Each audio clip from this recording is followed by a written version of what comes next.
Hey everybody, thanks for stopping by again, the old Vinyl Village Garage. This episode on the old VVG. I've got the old Transmarado out, do a little cleanup, get ready to do the Monster 10,000 road rally on the north side of Indy, and it just dawned on me, and literally it is dawning on me right now because the sun's poking up.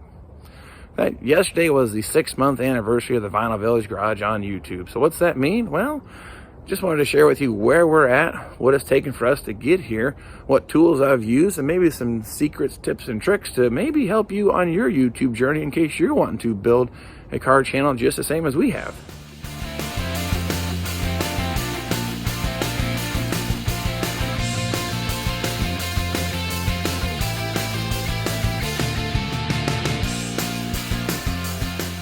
All right, so 6 months, where are we at? 455 subscribers. 3,500 watch hours, 40,000 views. Was that good? Bad? Average? Above? Below? I have no idea, and I guess I don't really care in a sense, meaning I had a goal that we had set forth when we started to come with the idea of the Vinyl Village Garage. I know it's not the most creative name, but we live in a vinyl village and I work in a garage. Sorry, I just had to come up with that name, sitting at my aunt's house brainstorming if we're going to try to do this. The idea of the channel was I have a lot of knowledge here, 30-some years of experience building these cars, putting them back together, keeping them on the road, just about everything. But it's like, how did I get this in my head? You know, a lot of trial and error, learning from other people. So I wanted to try to share what I knew, my experience, good, the bad, maybe get you motivated, educate you, inspire you to get out there and fix these things, get your kids involved, have some fun, build these cars, go do some road rallying, whatever it might be. But the idea was get what was in here and share it with anybody who's interested or would like to know more about things. So trying to get that information out. How do you spread the word? YouTube was the answer, and so far it's worked out pretty good. Now I wanted to share with you how we've gotten this far in our journey, whether you determine we're successful or not. I think we're doing great. Maybe your channel is just beginning or you're thinking about starting a channel. So I just wanted to share with you where Vinyl Village Garage is at, the old VVG, and get you up to speed in case you want to do the same thing. So first off, I'm going to say that don't spend a lot of money was one of the things that was my goal. I don't want to go broke buying an expensive camera or buying expensive software. I am not technologically brilliant. I'm pretty good with these old cars, but computers and software and even cameras, I never touched this stuff prior to this whole situation. The only reason I found any confidence is the love for these cars has definitely built up my ability to stand in front of this camera and tell you all about it. But prior to that, you couldn't get my picture with the camera.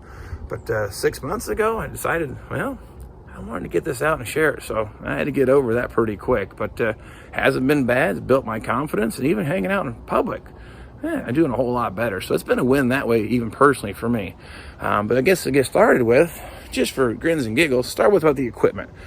I haven't spent any money on equipment. What I'm using right now is basically just show you what we've got here. As you can see, I don't know if you can really tell on the mirror, it's just an iPhone 7S. That's what I've been using for every video so far to this date on this channel to get the footage that you're watching. Is it the best picture? Maybe not. The sound is probably the weakness when it comes to these things here. Any kind of a breeze or wind screws it up. So if anything, if you're going to upgrade, maybe a microphone. But again, I'm just showing you how we've done it so far, what I've done, and I just don't like spending money. And then when it comes to the software, how I do the videos, well, what you see here is an iPad.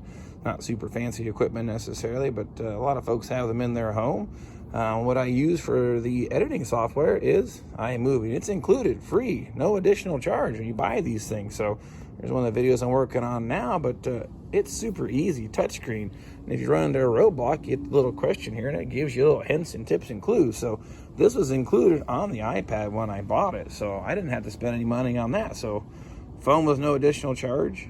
My editing software and the thing that I do it on, no additional monies.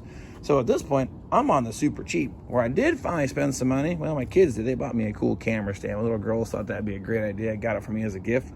Use the heck out of that thing. That's super handy and helpful. The other thing that I've actually purchased here, and it's actually a poster for the Transmarado. That's the car here behind me. I take this thing to a car show, pop this thing down in front of me. That gives you a little information, who I am, what the car is, a little bit of history.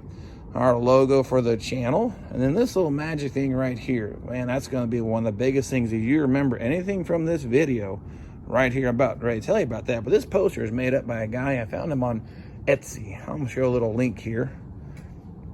I think it was Car Customs. His name is Peyton. Phenomenal person to work with. You send him all the pictures, what you'd like to see. He'll give you a proof in a matter of days or maybe even a couple of hours. He was really quick turnaround, 60 bucks. Can't beat it. Now, what I decided to do, though, because of the old world of the vid, you know, the vid-19, well, it happened. But what also happened was, well, they went away from menus, so everyone's using QR codes. There are QR code generators that are no charge on the old internet, and I was even able to figure it out. Now, what you do, I made a QR code that links it directly to the YouTube channel. So if you were to actually scan that thing, check this out. Get that on the camera, and it takes you right to a link. And of course, you see that button pops right there, subscribe. So I'm gonna tell you right now, this little thing here has been a huge help in subscriber count. Now, when it comes to that poster, if you get one from Peyton or if you get some stickers from the Sticker Mule guys there, I'm not sponsored by them. They're not paying me anything, but if anything, I just want to plug them out there because they actually do a great job. And I think someone does a good job, I think it's okay to say so. And if you could, and just let Peyton know that I sent you, maybe you could help me out, hook me up with a discount. Maybe we could work out a partnership because I have a lot of cars that I'm going to need posters made up for. So anyway, that's for wishful thinking. Well, now I've shared the tools, and I've only spent about 150 bucks so far on this whole adventure. I'm not going to go broke doing this. I'm having fun doing it on a budget. It's kind of been my theme most of my life, fixing these old cars. I don't want to say cheap. The word cheap doesn't sound right, but on a being wise with the spending. Don't spend more than you have to. Try to fix as much as possible. It adds to the fun and the challenge, and that's what gets you involved when I get the camera out here. I guess the next step would be content. What do you put in your videos? I started out just kind of going, I'm not sure what I'm going to do. I don't have a whole lot going on right now. And I was wrong. I literally have learned each step of this process, you know, fixing the convertible top, fixing the welds, how to do plug welds, how to do painting, how to do patch panels. All these are actually decent little videos. They actually work out really nice, educate a few folks, get someone involved, something they haven't seen. So I've determined my content's really just going to be step by step as building these cars. I got this one here, I got that one there. Yeah, that one's done, but it's still fun to put some videos. It still has little quirky things that go wrong with it. We've got two in the garage, Project LeBrons and Blackbird. So I have plenty of content. So what your content's going to be, I guess it's up to you. It could be car building, detailing the car, hot rods, rat rods, whatever it might be. But the idea here is it's a car building channel, and how I've built my car channel, that's what I wanted to share with you, the details at this point. So when it comes to the content, well, it could be endless, but the only thing I would suggest that maybe I should have done differently from the beginning is maybe a little more focused on just Pontiac or just Firebird. I started off doing a 39 Ford, a Nissan, a Mitsubishi, a truck. I mean, I was all over the place. Now, these are all automotive. It all seems to work. But one of my most successful videos on a Chevy Equinox air conditioning. I hate AC work, but that thing has been phenomenal. So that was one of those videos. I literally took the camera at lunchtime at work, walked up front, looked at the lady's truck, said, oh, I'm pretty sure I can help with this, climbed underneath it, and I was like, you've got to be kidding me. That's all that's wrong with it. Made out to be a great video. So I guess I can't say stay only focused on one thing. It still fits the theme, anything automotive. But I really see that YouTube and the growth of the channel, when I kind of narrowed the focus to mostly just Pontiacs and Firebirds, really helps the growth. So that doesn't mean later on, once the channel grows bigger, or maybe I go ahead and get some of these other opportunities to do other things. Depends on what your goal is with the channel. If you want it to grow quick, maybe stay focused. If you just want to put content out there and educate people, I guess be all over the place. The only thing I would say, don't do video game reviews, building houses, building cars, digging a ditch. Keep it focused maybe on just automotive. If you get too far out there, the algorithm has a hard time figuring out how to place you in the old lineup for getting people to watch and check out your videos. So anyway, I've said enough. I just want to share with you where we're at. I'm going to try to do these little updates every once in a while in case you're interested or like to know how the Vinyl Village Garage is growing, and in case you're trying to build your own channel. Maybe give you some guidance or some education, because there's so many videos on YouTube that I watched a lot. I didn't get a whole lot out of how do you build a car channel or how do you do it on a budget. So I don't really have all the perfect answers. I just want to share with you what I've done so far, how I've gotten to where we're at, and hopefully where we'd like to be within a year. So if anything, 365 day mark, maybe do another update.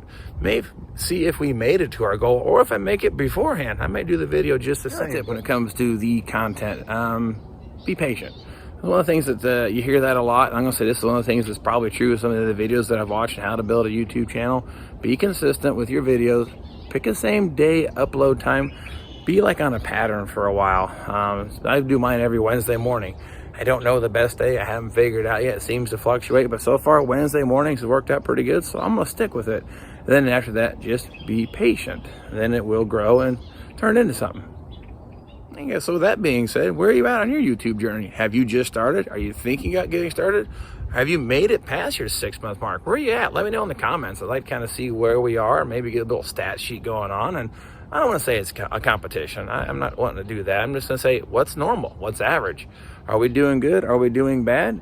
Any words of encouragement, any tips that actually worked and helped your channel grow immensely, please share them on there. I want to help people grow their channels, or maybe take the plunge or jump in and try to start their own channel. So any way that I can help or motivate or inspire, that's the plan here. I'm hoping this is helpful for anybody. And of course, hey, would you please subscribe to my channel if you found this information useful? I've heard that many times watching many episodes of YouTube trying to figure out how to do this. So hopefully this helps you out. Appreciate you following me on the journey.